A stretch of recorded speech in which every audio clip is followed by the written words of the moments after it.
আসসালামু আলাইকুম বন্ধুরা। এই যে দেখুন, একটা চাচা আসছে আমাদের গ্রামের ভিতরে ভাপা পিঠা বিক্রি করতে।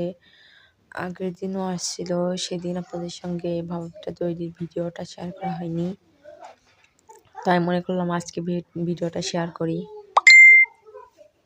এই যে দেখুন চাচাটা কীভাবে ভাপা পিঠা তৈরি করছে।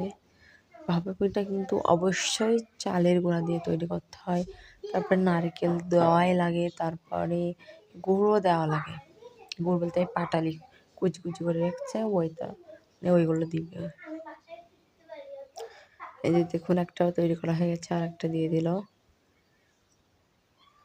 আসলে পরিশ্রম সফলতার চাবিকাঠি। পরিশ্রম না করলে আপনি কখনোই সফল হতে পারবেন না, সেটা যে কোনো কাজ হোক না কেন। কোনো কাজই ছোট নয়, পরিশ্রম করবেন, সফলতা পাবেন ইনশাল্লাহ। এই যে দেখুন, আমার পিঠা নিয়ে আসলাম।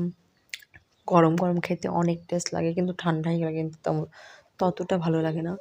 আর কালারটা দেখুন, স্বাদও মনে করেন সে হয়েছিল।